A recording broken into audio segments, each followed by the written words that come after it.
de ne pas prendre du retard dès la première conférence de la journée. On va essayer de démarrer tout de suite. Alors cette conférence est organisée par J'aime mon patrimoine, qui est une start-up qui est spécialiste du digital et en particulier de la communication sur les réseaux sociaux pour le patrimoine et le tourisme. Je vous invite à venir nous retrouver sur notre stand qui est en salle Delorme, à côté de la salle de conférence de Delorme, si vous voulez savoir un peu plus ce qu'on fait en détail. Ce matin, on va plutôt faire une discussion générale, globale, sur la thématique du salon, le tourisme culturel, en essayant d'aborder quelques sujets sur la transformation du secteur de la culture vers le tourisme culturel, et puis le secteur du tourisme qui doit prendre en compte aujourd'hui cette thématique spécifique qu'est le tourisme culturel. Alors je vais juste me présenter deux petites secondes aussi. Je suis Florent de Carolis, cofondateur donc de J'aime mon patrimoine. Je vais animer cette conférence ce matin. J'ai une double compétence entre guillemets puisque je suis à la base ingénieur informaticien. Et je suis venu au patrimoine parce que j'ai un père qui est présent ici ce matin, Patrick de Carolis, qui était très intéressé par la thématique et qui a su transmettre cette passion, qui fait qu'aujourd'hui j'essaye d'allier à la fois la partie patrimoniale et la partie digitale. Alors avec nous ce matin, Caroline Legnaud. Caroline est propriétaire d'un château en Indre-et-Loire. Elle a fait des études d'histoire de l'art et une école de commerce. Elle est partie travailler en Chine dans le luxe. Et puis en 2007, elle décide de revenir en France, en Indre-et-Loire, pour s'occuper du château familial. Est-ce que vous pouvez nous expliquer un petit peu la spécificité de ce château ? Alors, c'est un château médiéval qui est surtout connu pour ses jardins. On a 14 jardins remarquables sur 6 hectares. Et la spécificité, c'est qu'on est arrivé assez tardivement dans le secteur du tourisme, puisque le château n'est ouvert que depuis 15 ans, ce qui est très peu pour le Val-de-Loire. Il est situé où exactement ? Le château du Rivaux est situé entre Poitiers et Tours et Saumur. On est vraiment dans le Val-de-Loire, à 10 minutes de Chinon. Et on a à peu près 40 000 visiteurs. On est un petit site, mais on vient de devenir grand site du Val-de-Loire. On a une croissance assez importante, on est à peu près à plus 20% par an, ce qui est très important pour le Val-de-Loire. Et on a une politique assez agressive de communication par rapport à notre taille. D'accord, merci. Avec nous également Christian Mourizard, qui est adjoint au maire de la ville d'Arles, en charge du patrimoine et du tourisme. Alors vous êtes aussi, vous avez été vice-président, vous êtes vice-président de l'association des biens français du patrimoine mondial. Vous êtes également vice-président d'ICOMOS, qui est le Conseil international des monuments et des sites. Et puis, vous êtes depuis 2017 président des offices de tourisme de France. Donc, c'est intéressant aussi d'avoir cette vision d'office de tourisme par rapport à un lieu de patrimoine. Racontez-nous un petit peu vos activités aujourd'hui, à la fois dans l'office de tourisme de France et à la ville d'Arles. Simplement, un petit pitch pour qu'on comprenne bien ce que vous faites. Écoutez, le fait d'avoir la double casquette d'adjoint au patrimoine et au tourisme, ça a permis surtout de faire vivre une transversalité absolument nécessaire. Et puis j'y rajouterai la culture avec ma collègue Claudie Durand. Donc c'est une nécessité. D'ailleurs, lorsqu'il y a eu Marseille-Provence 2013, c'est là qu'on s'est rendu compte que le monde de la culture et le monde du tourisme étaient deux mondes différents, qui travaillaient relativement peu ensemble et qui surtout n'avaient pas les mêmes objectifs. Et donc, ça, on va en parler un peu plus en détail tout à l'heure. Juste pour qu'on situe bien par rapport à chacun des intervenants, Arles, c'est combien de visiteurs sur les monuments de la ville ? Alors Arles, nous avons d'abord 8 monuments inscrits au patrimoine mondial et nous avons 102 monuments inscrits et classés, publics et privés. Donc il y a quand même une gestion très lourde au niveau du patrimoine. Et nous avons dans nos monuments 720 000 visiteurs et une recette de l'ordre de 2,2 millions à peu près par an. Et les visiteurs sur la ville d'Arles, de manière générale ? Alors d'une manière globale, nous sommes entre 1,2 million et 1,4 million, en fonction malheureusement de saisons et d'événements qui ne sont pas, dont nous avons peu de prise. Voilà. D'accord. Et enfin, Patrick de Carolis. Alors, je vais avoir un exercice un peu difficile ce matin, puisque je vais le vouvoyer, et je vais essayer de ne pas l'appeler papa devant 130 personnes. Mais Patrick de Carolis, journaliste, oui, écrivain. Florent. Journaliste, écrivain, créateur de l'émission Des Racines et des Ailes, membre de l'Académie des Beaux-Arts, et aujourd'hui directeur du musée Marmottan. Est-ce que vous pouvez nous expliquer ce qu'est le musée Marmottan aujourd'hui et ce que ça représente par rapport aux autres lieux dont on vient de parler? Le musée Marmottan, bonjour à tous. Le musée Marmottan, c'est un musée qui a ouvert ses portes en 1934, après un legs fait par Paul Marmottan. C'est un legs qui a été fait à l'Académie des Beaux-Arts, donc c'est un musée qui appartient à l'Académie des Beaux-Arts, qui est dirigé depuis ses origines par un académicien, d'où ma présence à la tête de ce musée.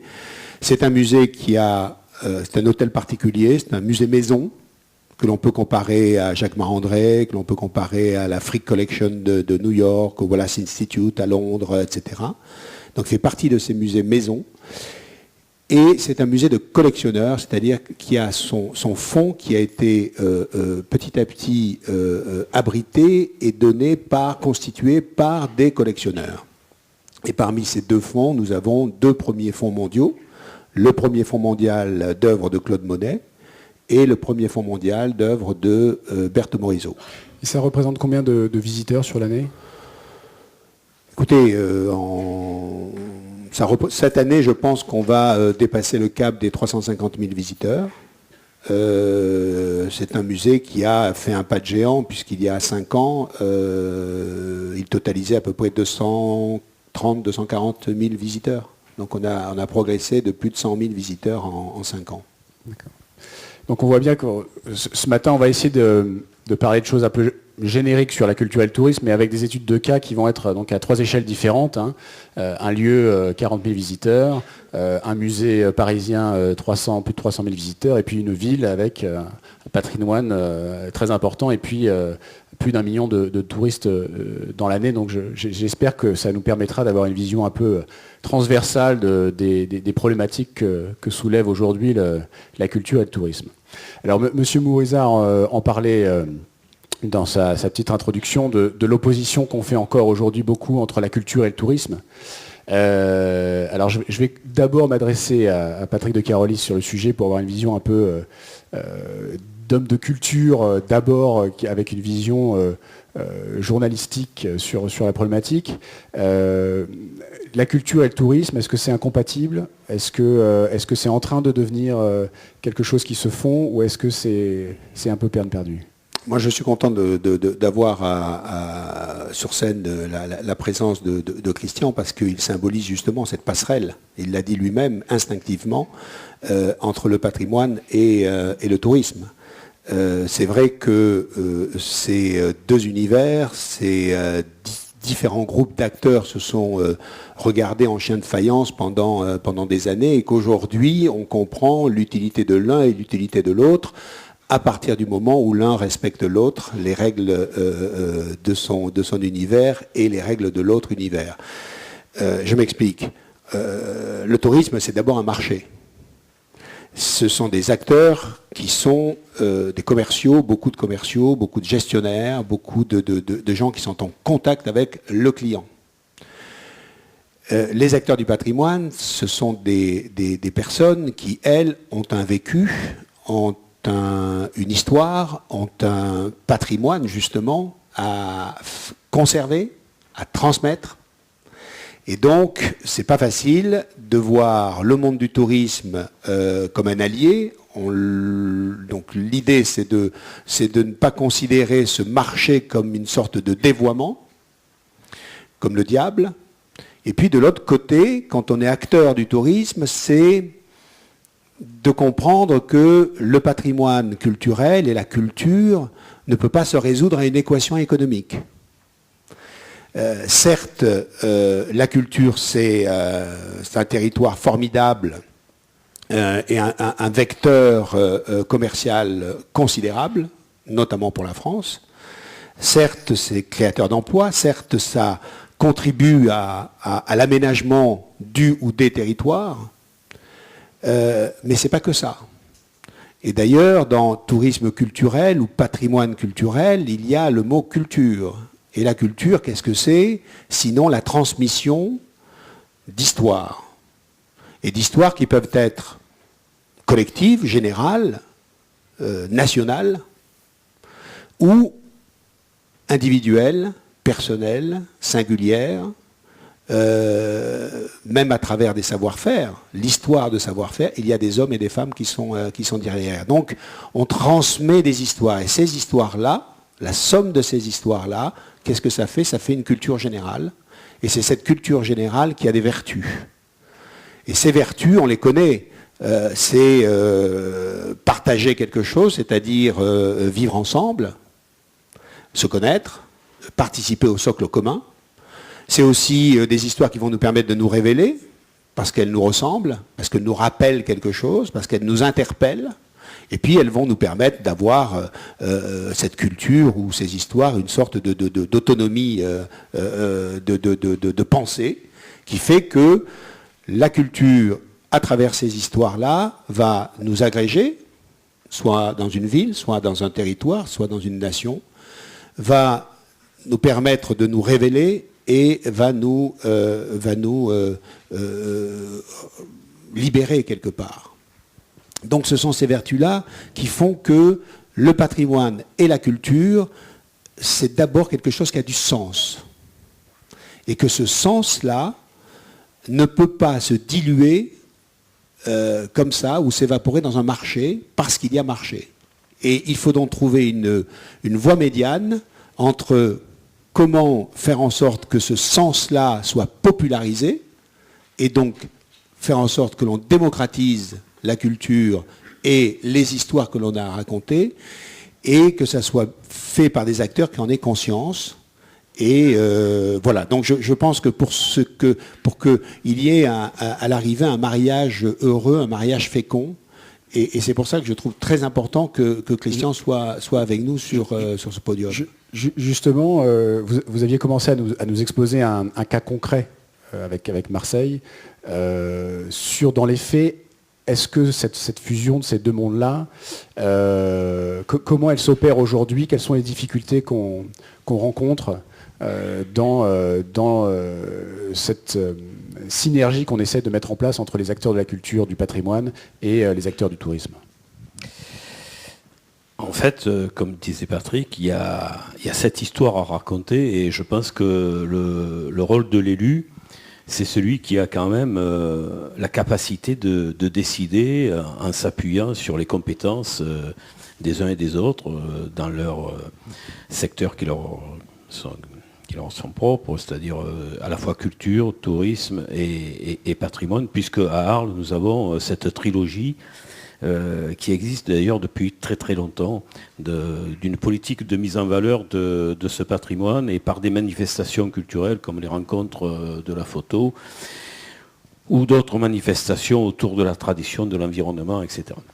Et donc, c'est de trouver cette mission, moi j'appelle du service public, mais sans aucune idée préconçue, idéologique.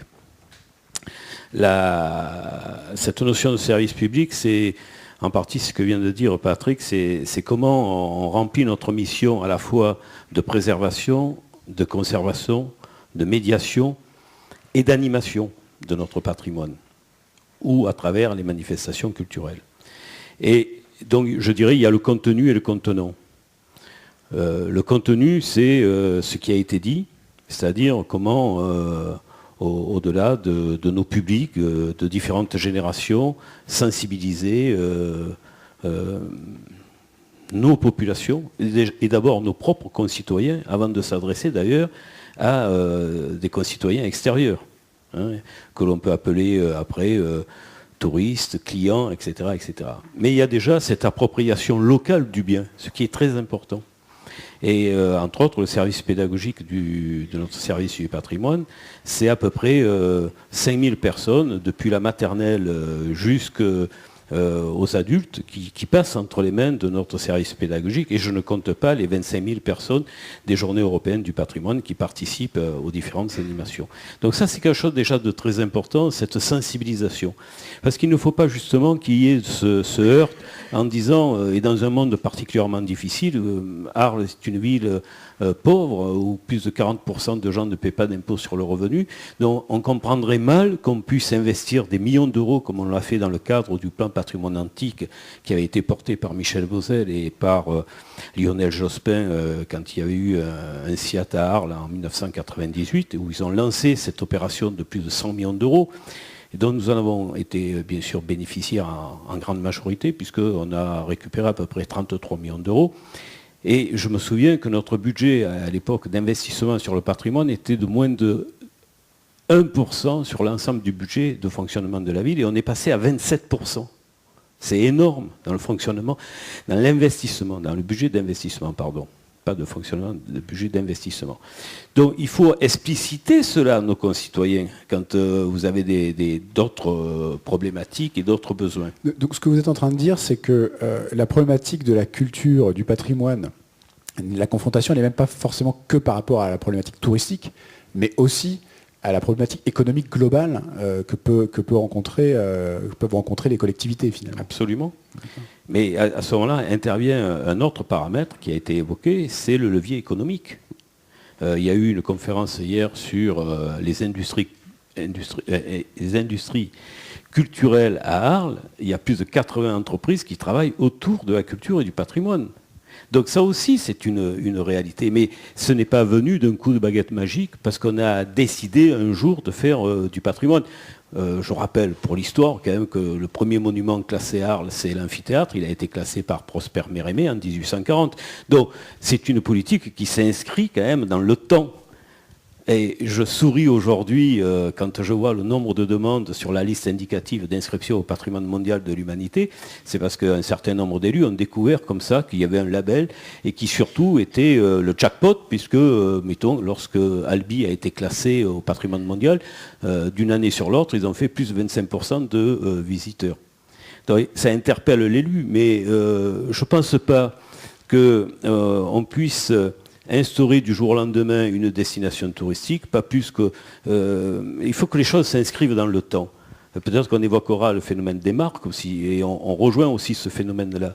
C'est-à-dire qu'il faut quand même s'appuyer sur des logiques de politique, avec des fois des aléas. On évoquera peut-être aujourd'hui l'évolution de nos publics, hein, et comment on reçoit aujourd'hui les publics, et on ne les reçoit pas comme on les recevait il y a 10 ans, et je ne pense pas qu'on les reçoit aujourd'hui, qu'on les recevra dans 10 ans. Mais ça on va en parler. Je voulais avoir l'avis de Caroline sur cette problématique-là. Est-ce que, en tant que propriétaire de site, vous, la distinction culture, patrimoine et tourisme, vous la faites au jour le jour, ou est-ce que c'est quelque chose qui est des frontières qui ont disparu et qui ont naturellement? Pour moi, en tant que propriétaire de site, cette frontière n'a pas lieu d'être. Tous les acteurs du château sont à la fois des personnes qui vont mettre en avant la culture, soit la culture au sens architectural, mais la botanique, l'art du paysage, l'aménagement du territoire. Et les expositions d'art contemporain, et aussi avoir un rapport avec les touristes, et donc genre démocratiser cette culture. Je pense que si on vend tous les produits qu'on vend dans une boutique, c'est très mercantile, mais on met en avant l'image du château par exemple, ou l'image des arènes d'Arles, etc. Même si c'est un objet qui est très pécunier et assez basique, j'aime à croire que ça aide à faire connaître le territoire, la culture, et que c'est une première approche qui permettra à la personne après de creuser, d'essayer de mieux comprendre et de mieux connaître son patrimoine culturel. On a évoqué trois mots pour parler finalement des gens qui passent dans les monuments publics, visiteurs et clients. Vous parlez au jour le jour, quel mot vous employez Moi, c'est des visiteurs. Des visiteurs. Et vous, Monsieur Moza, Christian? C'est variable. Il est un fait que, je répète, dans notre mission de médiation et de sensibiliser, ce serait effectivement des visiteurs. Mais en même temps, il faut savoir que ces visiteurs se comportent aussi en clients. C'est-à-dire, ils comparent. Aujourd'hui, en plus, nous sommes dans une proximité. Nous sommes à 20 minutes du Pont du Gard, 15 minutes de Nîmes, 30 minutes d'Avignon, donc un peu plus avec Orange. Tout cela, patrimoine mondial. Nîmes qui risque, et je leur souhaite, parce que vous voyez, il n'y a pas de concurrence entre Arles et Nîmes, d'être inscrit au patrimoine mondial peut-être en 2018. Donc nous devons en même temps d'avoir cette notion dans la démarche qualité. Je crois qu'il y a aussi, et je pense que vous y êtes aussi très sensible dans la mesure de satisfaire quand même cette demande. Et à Marmottan, qu'est-ce que vous utilisez comme terme? Visiteur. Visiteur. Visiteur, oui. Alors parlons un peu de ces visiteurs, de ces clients, de ce public. Caroline, est-ce que vous avez vu une évolution, vous, dans ces publics, dans leurs attentes, dans ce que vous avez besoin de leur proposer aujourd'hui? Je pense qu'historiquement, le public du Val-de-Loire était un public culturel, qui était vraiment à la recherche d'histoire, de connaissances du patrimoine. Mais ce public aujourd'hui, en tout cas dans le Val-de-Loire, change. C'est un public qui est beaucoup plus à la recherche de vécu, d'expérience. Ils cherchent une histoire. C'est d'autant plus facile pour nous qui sommes un château privé, parce qu'on peut raconter l'histoire de la famille qui a pris possession des lieux, qui habite les lieux. Et les visiteurs sont vraiment très demandeurs de ces sujets. On a dû, d'ailleurs, on en parle pas mal dans les visites guidées, parce qu'on ne peut pas faire une visite qui soit uniquement culturelle et historique. On est obligé d'avoir des aspects très anecdotiques qui plaisent vraiment aux visiteurs et qui leur permettent justement de mieux acquérir les notions culturelles. Et je pense que de plus en plus, en tout cas les visiteurs que je peux avoir donc, sur un site de taille moyenne en Val-de-Loire, va être de plus en plus à la recherche donc, d'expériences, d'animation, d'exclusivité entre guillemets, même si c'est pas une vraie exclusivité, mais de petites choses en plus. La possibilité de boire un vin sur place, de prendre un petit thé, de rencontrer les propriétaires, de faire des animations, des activités pour leurs enfants. C'est des choses qui existaient peut-être moins avant, où le public... Il faut que vous vous adaptiez beaucoup plus. En tant que propriétaire, il faut vous adapter en permanence à ces différents publics. Oui, en fait, et à leur attente. Nous personnellement, on a dû identifier les publics qui nous intéressaient et vraiment travailler sur ce public-là pour essayer de leur proposer des expériences dédiées. Donc j'ai des expériences pour les grands-parents avec leurs petits-enfants, des expériences pour les parents avec leurs enfants, c'est pas exactement la même chose, des expériences pour les jeunes couples et des expériences pour les groupes d'amis. Ça fait beaucoup de monde. Ça fait beaucoup de monde différent. Oui, mais en fait, il y a une saisonnalité, donc c'est pas très compliqué à organiser puisqu'il y a une évolution des saisonnalités. Tous les gens, tous les grands-parents voyagent avec leurs petits-enfants à peu près au même moment. Donc c'est à partir du moment où on a identifié le public et qu'on crée l'offre adaptée, on n'est pas obligé de les superposer. Au niveau global, pour les offices de tourisme, alors il y a le cas Arles peut-être aussi, mais au niveau des offices de Tour et de France, on a aussi vu cette évolution-là de public qui change, qui a besoin d'autre chose, peut-être des publics qu'on n'avait pas identifiés au départ comme primordiaux et qui aujourd'hui deviennent vraiment des gens importants. Dans les prospectives, alors là, on parlait en tant que président d'Office du Tourisme de France, il est évident que d'abord, le monde du tourisme est un monde particulièrement hétérogène.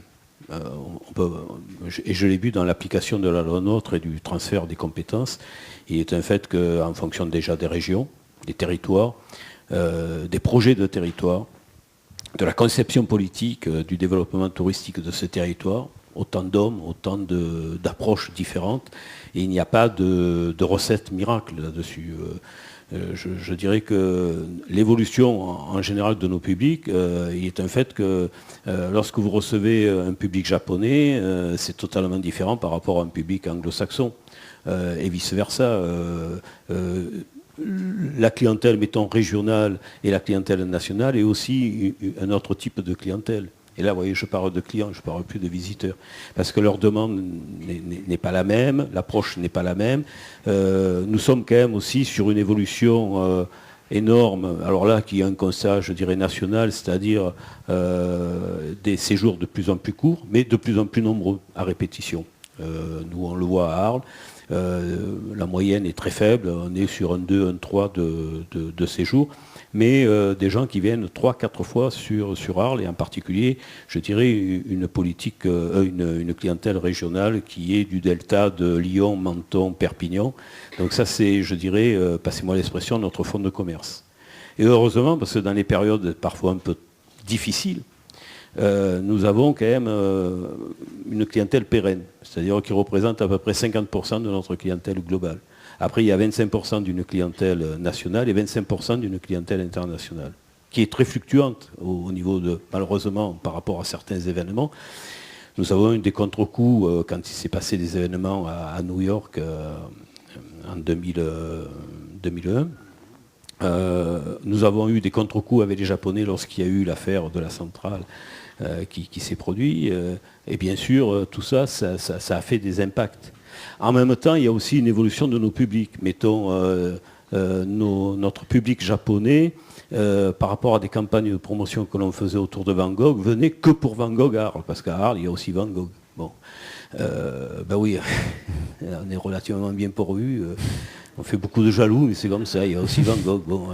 Et il se désintéressait totalement du patrimoine. Donc c'est pour ça qu'on a fait un circuit Van Gogh. Et c'était quasiment que pour les Japonais. Aujourd'hui, parce que le patrimoine devient quand même aussi, dans l'air du temps, on se rend compte que maintenant, la demande de nos Japonais, c'est aussi de visiter nos monuments.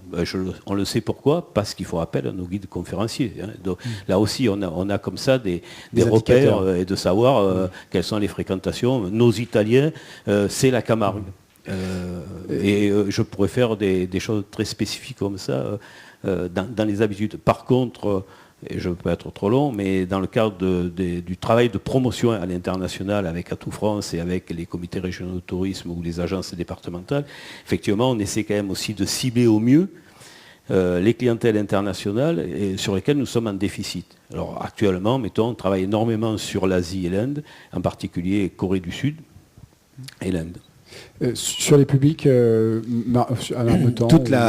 toute la gymnastique intellectuelle, c'est de comment transformer un visiteur en client. Mais c'est d'abord un visiteur qu'on attire. Au musée Marmottan-Monet, je ne pense pas au client d'abord. Mais il faut que mon visiteur devienne, en sortant, un client. Je m'explique. Pour qu'il vienne, il faut que je lui raconte une histoire. Et Caroline l'a dit tout à l'heure très bien, elle raconte une histoire.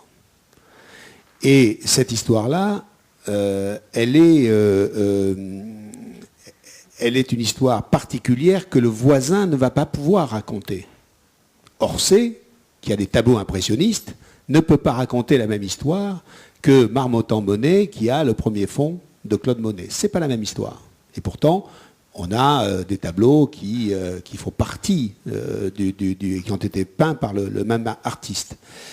Donc, c'est de raconter une histoire qui va séduire, enchanter, cultiver, attirer le visiteur. Et c'est ce qui nous a fait progresser. Et puis, si le visiteur est satisfait, s'il est conquis, s'il est ambiancé, il y a une étape qui est l'étape ultime, qui est « je vais lui faire traverser ma boutique ». Et quand il traverse la boutique, j'espère qu'à ce moment-là, il va devenir client. Et client, c'est le catalogue, c'est le petit souvenir, le porte-clés, la bougie, le timbre, la carte postale qui est très, très importante. Donc le billet d'entrée n'est pas Mais quand Il n'est vous... pas client au billet d'entrée. Comment ? Le visiteur n'est pas client au billet d'entrée. Non, pour moi, il client ne l'est pas. Pour moi, c'est d'abord un visiteur, c'est quelqu'un à qui je vais raconter une histoire. Et c'est cette histoire-là qui va le faire venir. Et chacune de nos expositions raconte une histoire différente, mais toujours ancrée dans l'ADN du musée. Ça, c'est très important. C'est que tel musée ou tel autre ne va pas raconter la même histoire. C'est pas le même lieu. Et donc, à un moment donné, chacun a sa chance, là. Chacun a la chance d'avoir le même visiteur parce qu'on va lui raconter des choses différentes. Est-ce que ça, c'est quelque chose que vous partagez Oui, je trouve que c'est très important. L'identité et le fait que les identités soient vraiment différentes. Le Val-de-Loire est un milieu très concurrentiel, mais c'est aussi la richesse du Val-de-Loire. Ça permet aux visiteurs de venir plusieurs jours. Mais c'est la même chose à Paris. Le risque de cannibalisation est beaucoup trop important. Mais à partir du moment où chacun a une identité propre et très différente, il n'y a pas tellement de cannibalisation et on travaille tous ensemble pour que les visiteurs restent plus longtemps sur le même territoire. Est-ce que vous pensez qu'on parle d'histoire, d'identité, qu'il faut aller jusqu'à parler de marque pour un lieu, pour une ville, pour un territoire ? Pour moi, oui, c'est une marque. Est-ce que vous partagez cette notion de marque, Monsieur Mauriza ? Pour vous, qu'est-ce que ça représente, ce mot de marque qu'on entend beaucoup aussi quand on parle de tourisme et de culture, et de tourisme culturel en tout cas ? Écoutez, il y a quelques années, il n'y a pas très longtemps, lorsque Laurent Fabius était au ministère des Affaires étrangères, avec Atout France, ils ont lancé les contrats de destination. Et donc, ce n'était pas évident de définir quelles étaient les destinations françaises les plus attractives. Entre autres, mettons, on avait oublié la Côte d'Azur, qui, je pense, quand même une marque. Et à travers la Côte d'Azur, mettons Saint-Tropez. Parce que même suivant les endroits où vous êtes, vous dites la Côte d'Azur, ils ne savent pas. Vous dites Saint-Tropez, Brigitte Bardot, c'est une marque.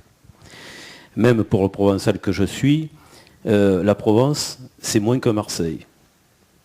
C'est Vial, c'est pas moi qui le disais, éminent professeur sur le tourisme, qui disait pourquoi ? Parce que Marseille, c'est un des plus grands ports au monde.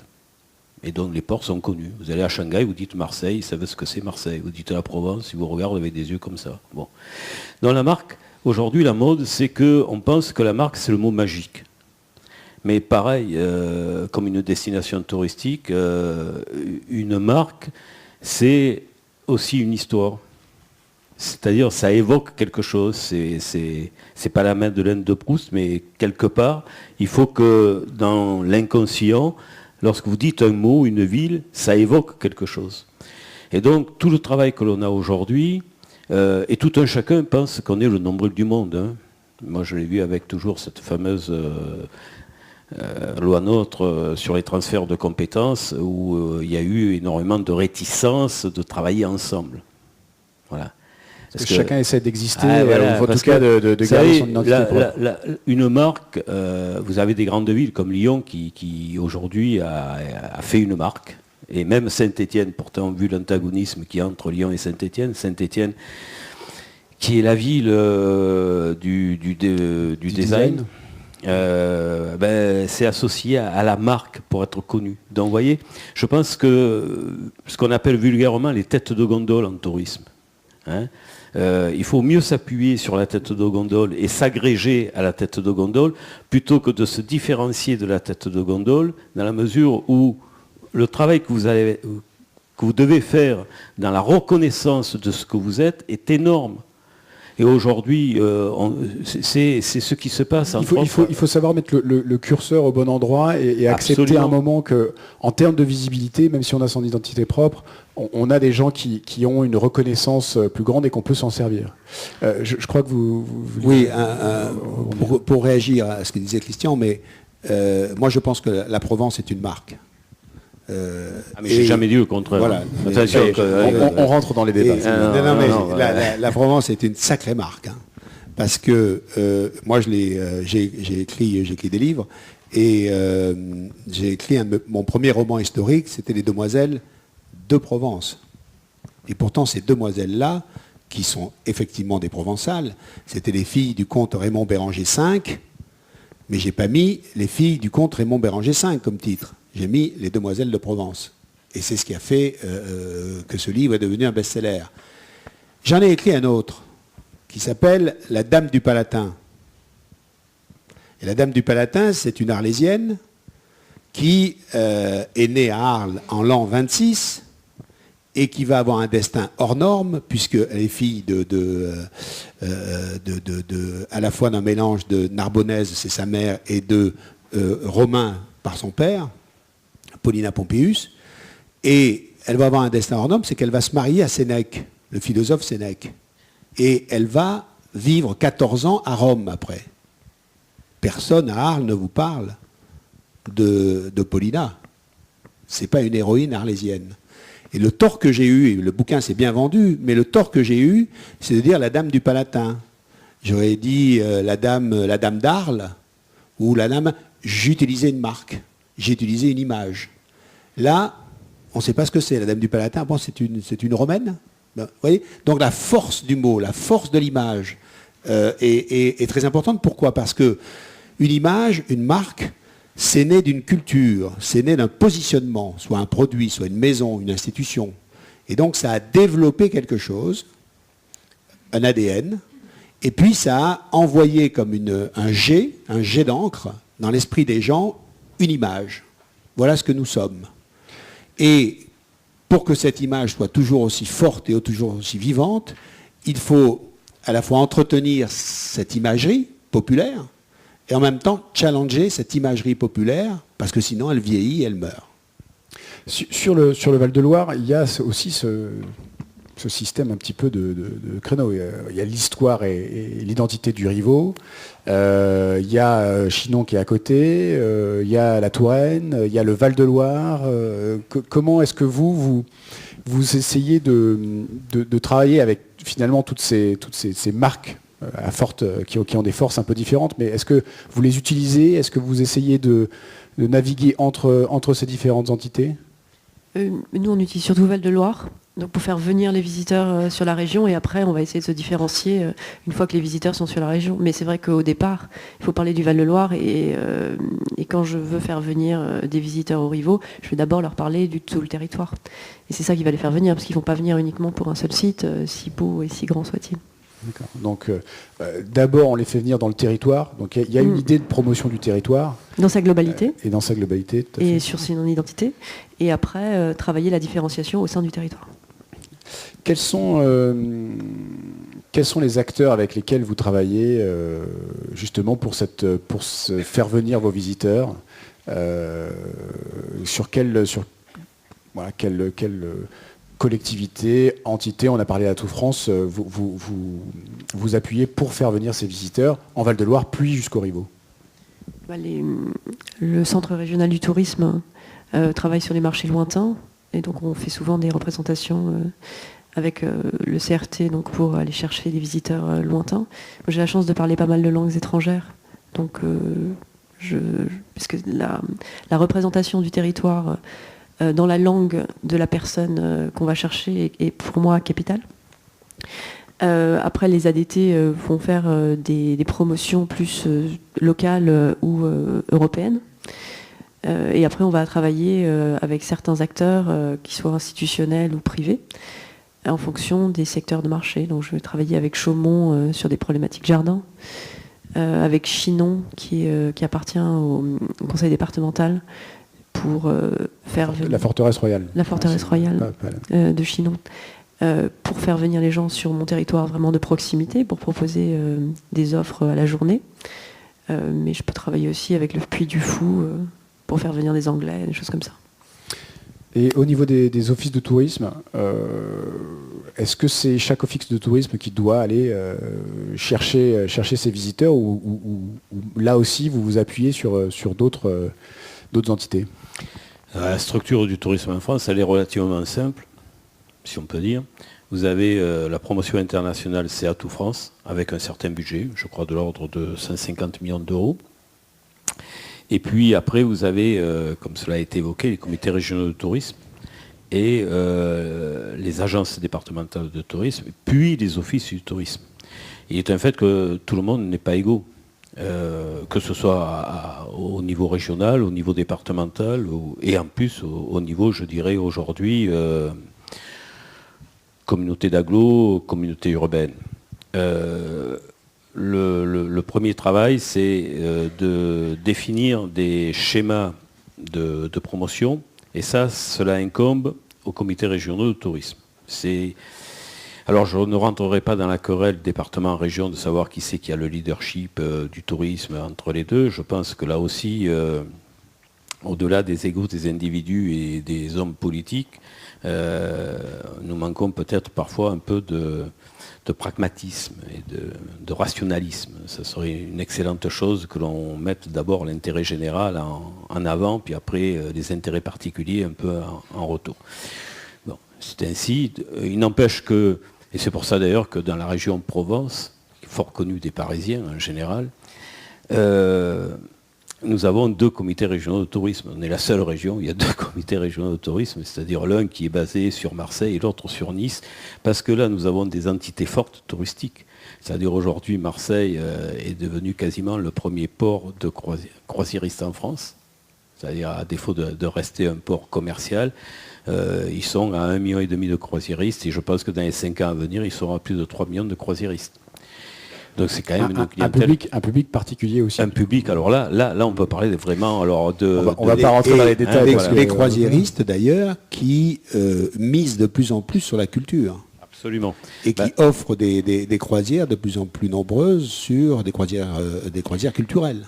Et c'est pour ça que nous sommes en train aussi de développer la croisière fluviale, avec l'accueil des bateaux de 135 mètres, parce que je ne vais pas rentrer dans le détail, mais là aussi il y a une évolution sur la croisière. Alors il faut savoir que la croisière fluviale coûte en moyenne 2 à 3 fois plus cher que la croisière, on va dire, au long cours. On ne va pas rentrer dans les détails de ce tourisme-là particulier, parce qu'on va... Mais ce sont des niches qui sont très importantes et qui évoluent en fonction, je dirais, des intérêts du lieu dans lequel vous pouvez amener vos croisiéristes. C'est quand même une clientèle, ce qu'on appelle une clientèle captive, puisqu'ils sont sur un bateau. Et aujourd'hui, l'enjeu est énorme. C'est effectivement comment on les dispatche sur le territoire. Et d'ailleurs, ça a transformé quasiment la Joliette, le quartier de Marseille, qui était un quartier en déshérence et qui aujourd'hui, par les centres commerciaux, etc. Mais donc, pour revenir à votre première question. Alors, je vais bifurquer légèrement là-dessus, parce qu'on a parlé de comment, sur qui on peut s'appuyer pour faire venir les gens chez nous, et puis la problématique du territoire, et ensuite d'aller dans un lieu particulier. On a parlé des publics qui ont des attentes. Aujourd'hui, on parle beaucoup, et vous l'avez cité, Caroline, d'expérience. On a aussi dans le tourisme des choses qui sont assez classiques, ce sont les événements. Aujourd'hui, est-ce que c'est important d'avoir des expériences et des événements ? Je vais prendre l'exemple de Marmottan, qui est peut-être assez parlant. Marmottan, premier fonds monnaie au monde, on se dit que ça suffit pour faire venir les visiteurs. Est-ce que c'est le cas ? Ben non. Non, ça ne suffit pas. Vous avez à Marmottan plus de 105 tableaux de Claude Monet, toute sa période secrète sur les nymphéas. Je dis secrète parce que c'est la période où Monet peignait ses nymphéas, il ne voulait pas qu'on les voie, c'est-à-dire qu'on les a découverts après sa mort, en 1926, dans toute la période de nymphéas, parce qu'il disait on ne comprendra pas ma peinture. Bon, ça c'est la parenthèse. Faut pour vous dire qu'on a ce premier fonds mondial, 12 mois de l'année, juillet, août, 2 mois importants pour le tourisme parisien. On a 20 000 visiteurs juillet-août, c'est-à-dire 10 000 en juillet, 10 000 en août. Quand on fait 350 000, 360 000 visiteurs l'année, c'est tout le reste. Donc les 2 mois qui pourraient être extrêmement forts pour le musée, eh bien les gens ne viennent pas. Ils ne viennent pas parce que ça ne suffit pas. Et donc il faut créer des événements. Et que sont ces événements sinon les expositions temporaires ? Et donc, vous créez des expositions temporaires, vous créez un événement, vous racontez une nouvelle histoire qui se rattache à l'essentiel, à ce que vous êtes, Mais vous racontez quelque chose de nouveau qui fait venir des gens, venir le visiteur, qui redécouvre à ce moment-là, par un trajet que vous avez construit intelligemment, qui redécouvre votre fond et qui se termine par la boutique. Donc vous voyez, mais si vous ne faites pas ces événements-là, et ces événements, il faut qu'ils soient, en adéquation avec ce que vous êtes, avec votre marque, avec votre ADN, et puis il faut qu'ils soient intelligemment conçus dans une offre globale qui est une offre très importante. L'offre muséale parisienne est très importante. Hein. On a une chance inouïe en France d'avoir cette offre-là. Et donc il faut vraiment beaucoup réfléchir sur ce positionnement-là.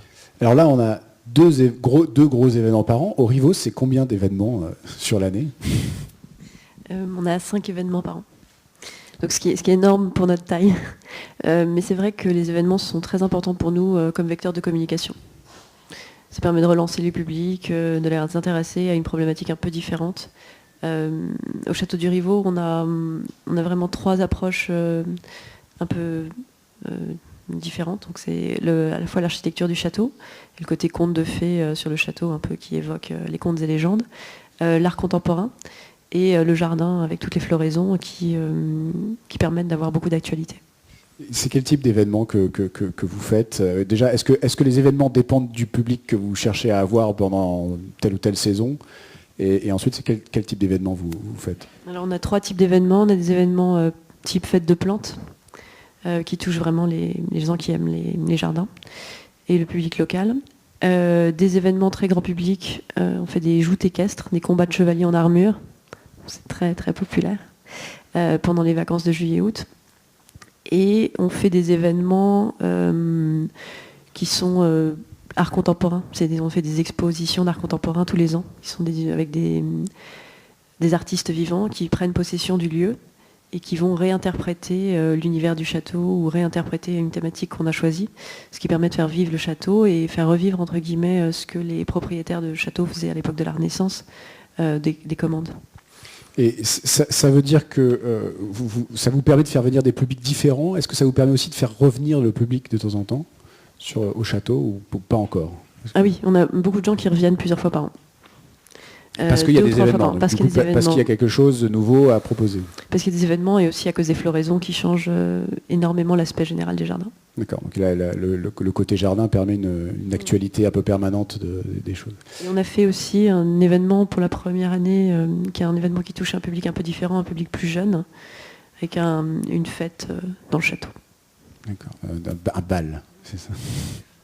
Donc on peut s'amuser aussi à faire des choses un peu différentes.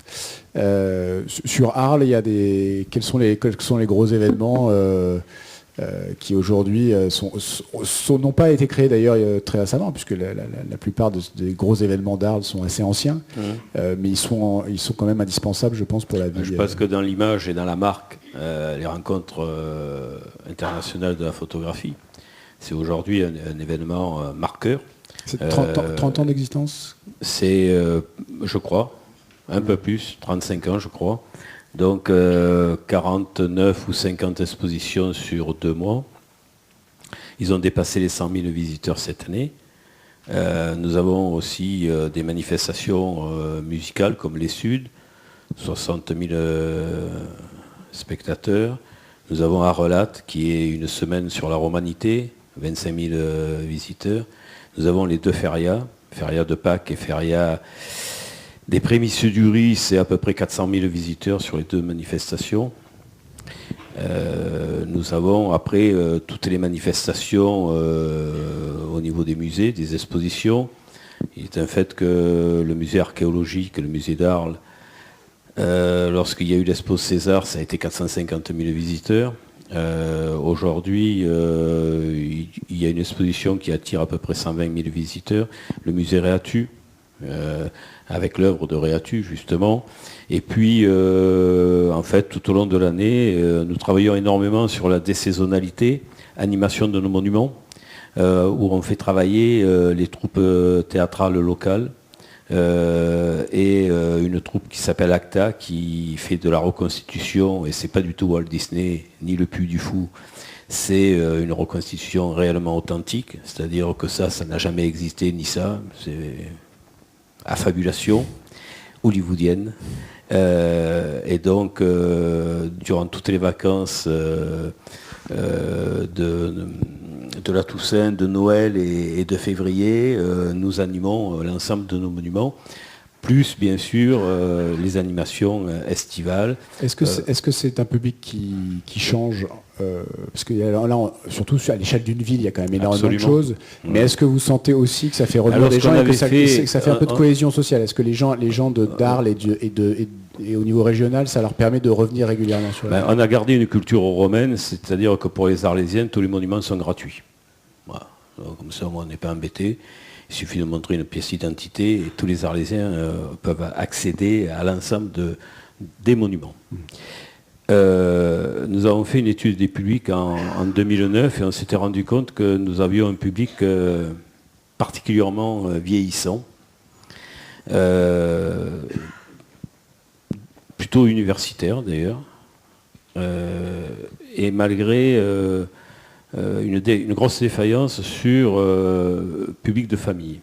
Donc nous avons réorienté notre stratégie, à la fois justement sur les animations, parce que pour garder une attention et que ce soit aussi plus ludique, hein, parce qu'un enfant de 10-12 ans, vous ne pouvez pas pendant 2 heures lui raconter l'histoire d'un monument, il faut que vous lui racontiez d'une autre façon que celle d'un guide conférencier, avec tous les talents que peut avoir un guide conférencier.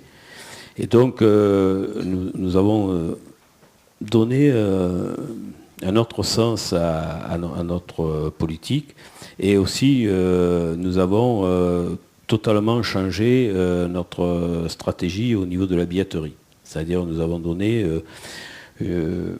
plus de facilité aux familles, avec la gratuité pour les enfants jusqu'à 18 ans. Donc c'est quand même quelque chose de fort. Et en fait, on s'est rendu compte que même si c'était assez fluctuant, parfois on avait des baisses de fréquentation à l'année, puisque mois par mois on sait nos fréquentations, nous arrivions toujours à une recette à peu près identique, même si ce n'est pas l'objectif majeur. Mais quand même, c'est une donnée importante pour la partie touristique et économique sur un plan touristique. Qui est un peu le sujet. Et puis surtout, nous avons aussi amélioré tout ce qui est la médiation de nos monuments, la propreté de nos monuments, très important, de par les remarques que nous avions de nos visiteurs. Et donc, entre autres, mettons, c'est un détail qui peut faire sourire, mais nous avons restauré, c'est le cas de le dire, les toilettes de l'amphithéâtre qui dataient de Vespasien, et parce que c'est quand même un confort qui n'est pas négligeable au niveau touristique, puisque d'ailleurs, à la grande satisfaction de l'ensemble des commerçants du pourtour des Arènes qui servaient de toilettes publiques, puisque les gens, ils allaient acheter, mais ils demandaient... Voilà. Et donc, on a investi quand même plus de 150 000 euros puisqu'on avait des contraintes. Alors là, Patrick le sait mieux que moi. Je vais vous couper parce il nous reste plus que quelques minutes, et je voudrais quand même qu'on aborde une dernière question qui est importante dans ces changements de modèle entre la culture et le tourisme. C'est le digital et le numérique. On a vu l'évolution même au Salon du patrimoine de l'arrivée de plusieurs startups, de stands vraiment autour de la réalité augmentée, du crowdfunding, des réseaux sociaux. Ça, comment est-ce que vous l'abordez aujourd'hui au niveau d'un musée, toute cette problématique de l'e-tourisme finalement?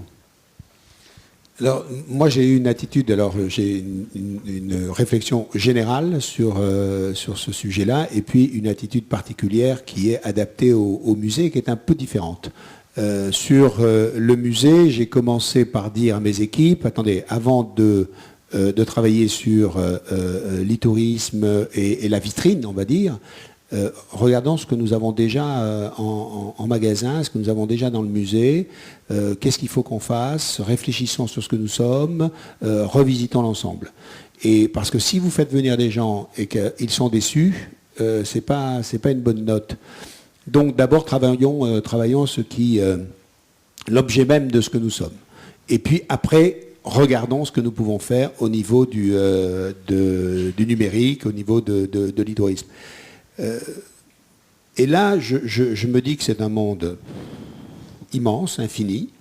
que tu connais mieux que moi. C'est ta génération, c'est plus la mienne. Mais c'est pas parce que c'est pas la mienne qu'on ne doit pas faire l'effort de s'y intéresser et d'apprendre. Donc c'est un nouveau monde, un nouvel univers, un nouveau langage qu'il faut appréhender, qu'il faut apprendre. Et puis surtout, ne pas hésiter à faire des travaux pratiques. C'est-à-dire que c'est un monde, tu le disais tout à l'heure en prenant un café ensemble, tu me disais c'est fou, j'ai fait un appel d'offres, 6 mois après j'ai arrêté parce que déjà la problématique avait évolué. Donc c'est en permanence en mouvement. Il faut se frotter à ce monde-là, il faut se frotter à ce nouveau langage, parce que c'est comme ça qu'on a des idées, c'est comme ça qu'on va progresser. Et dès à présent, même si ça change, même si ça évolue, l'intégrer dans notre stratégie, l'intégrer dans notre vision en disant, voilà, dans 10 ans, je veux aller là, comment j'y vais? Ben, je vais utiliser ce média. Ce n'est pas autre chose qu'un nouveau média. Et si on a créé J'aime mon patrimoine, c'est justement parce que Des racines et des ailes, c'est bien, c'est formidable, je suis très heureux de l'avoir créé il y a 20 ans, mais maintenant le public et les nouvelles générations, elles se déplacent. Et elles se déplacent sur de nouveaux modes de consommation et un nouvel univers. Et donc il faut transformer, et ce sont des passerelles, et ce sont des tubes qui nous permettent d'aller découvrir cet univers. Caroline, vous par rapport à cette génération, je dirais plus technophile peut-être, en tout cas au niveau du numérique et du digital, c'est quelque chose que vous avez intégré complètement dans votre démarche, ou est-ce que vous êtes aussi prudente par rapport aux choses que le numérique peut vous apporter? Je ne suis pas très prudente sur ce que le numérique peut nous apporter. Pour les visiteurs, en général, il y a l'avant-visite, pendant la visite et l'après-visite. Nous, on utilise beaucoup le numérique pour l'avant-visite, donc pour essayer de chercher des visiteurs, et pour l'après-visite, pour les fidéliser. On l'utilise assez peu dans le cadre de la visite, si ce n'est pour fidéliser, essayer de les engager à nous suivre, etc.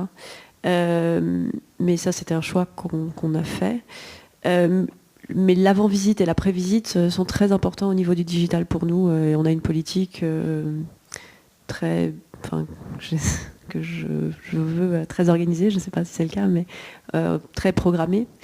Et on travaille avec des prestataires extérieurs aussi qui nous conseillent et qui nous aident.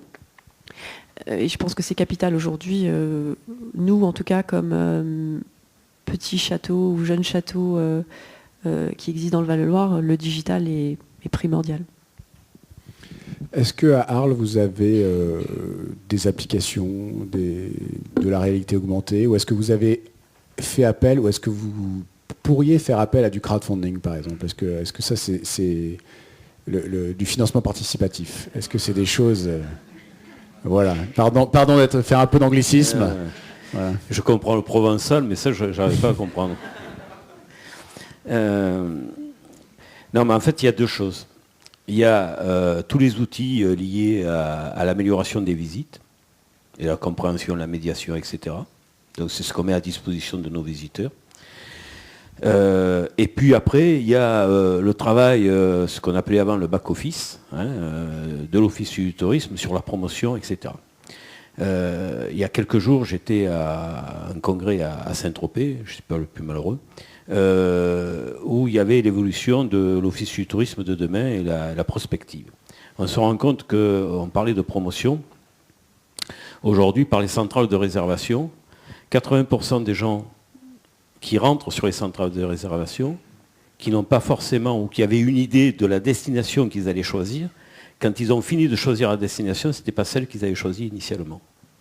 Donc ça montre comment aujourd'hui nous sommes formatés progressivement par cette forme par la toile, on va dire, et par quelque chose qui nous échappe, même nous en tant que promoteurs de destination. C'est-à-dire, nous sommes amenés, et c'est le travail que je fais au niveau de la Fédération nationale, en travaillant en commençant à réfléchir avec certaines centrales que je ne citerai pas, mais les plus célèbres, c'est sur la location d'hébergement. Et nous, ce qui nous intéresse aussi, et ce qui n'est pas forcément leur préoccupation, puisqu'en fait, ils ne sont que des entremetteurs entre une offre et une demande, ou une demande et une offre, nous, ce qui nous intéresse, c'est aussi la démarche qualité là-dedans. C'est-à-dire, quel est le produit que nous vendons? Quel est plutôt le produit que nous allons produire à la vente? Et la satisfaction, parce que c'est quand même le retour de satisfaction, ça aussi, c'est très important. Donc sur le tourisme, quand je parle de digital numérique, votre préoccupation première, finalement, ça va être ces nouveaux acteurs de la restauration, de l'hébergement, qui arrivent en masse via Internet et qui bousculent un peu les modèles avec ce qu'on appelle l'ubérisation. C'est ça la problématique première. C'est la discussion que nous avions ce matin en prenant un café avec Patrick. Il me disait, l'ubérisation a eu quelque chose de bon avec les taxis, c'est que maintenant on a des taxis beaucoup plus aimables, beaucoup plus pauvres. Ok. Mais est-ce que... alors moi, j'ai eu le bonheur d'être invité au comité interministériel sur le tourisme. Et je pense qu'il y a une préoccupation de nos gouvernants sur le fait de passer de 80 ou 75 millions de touristes à 100 millions. Mais la question que je me suis permis de poser, c'est quel type de touristes nous voulons et comment nous allons les recevoir. Je pense qu'on a quand même aujourd'hui dans ce pays des efforts encore énormes à faire au niveau de l'accueil. Vous avez la chance de parler plusieurs langues, ce n'est pas donné à tout le monde. Loin s'en faut, puisqu'on sait le côté rétif que nous avons avec les langues. Donc la problématique de la formation, et pas seulement la formation des personnels des offices du tourisme, mais la formation de nos hébergeurs, de nos hôteliers, de nos restaurants, pour qu'on ait effectivement cette facilité et surtout cette qualité de l'accueil. La démarche qualité est une préoccupation majeure si nous voulons effectivement fidéliser, parce que nous sommes confrontés à ce qu'on appelle la concurrence internationale, où les gens comparent, s'aperçoivent que dans beaucoup de pays, pour des services moins coûteux, moins onéreux, ils ont un service de qualité supérieur. D'où l'importance d'être présent sur la toile. Et d'être dans ce magma, même si... voilà, et de défendre ses positions. Mais... En tout cas, on sent qu'il y a encore du chemin à faire. Il est 11h30, donc je vais devoir libérer la salle. Merci à nos intervenants de leur retour. Je crois qu'effectivement, on peut les applaudir. J'espère que ces retours d'expérience auront été intéressants pour vous et pour éclairer en tout cas vos réflexions sur le salon et je suis sûr que vous pourrez échanger avec plein de stands sur le salon qui vous donneront d'autres visions et d'autres informations sur ce type sur le tourisme et la culture. On n'a pas beaucoup parlé des associations ce matin puisque c'était pas les intervenants, mais je pense que ça aussi c'est une vision intéressante qu'il faut amener dans la discussion du tourisme culturel. Pour ceux qui sont intéressés par la thématique des réseaux sociaux et du numérique et qui ont besoin d'un petit peu de s'y retrouver sur comment lancer les réseaux sociaux ou comment développer ces réseaux sociaux pour toucher des nouveaux publics, sachez que nous donnons une conférence à 14h15 qui est un atelier pratique cette fois-ci, vraiment sur quelles questions il faut se poser avant de lancer sa stratégie et donner des éléments de réponse pour que vous puissiez faire ça un peu plus sereinement. Voilà. Merci à vous d'avoir suivi cette conférence et très bon salon à tous.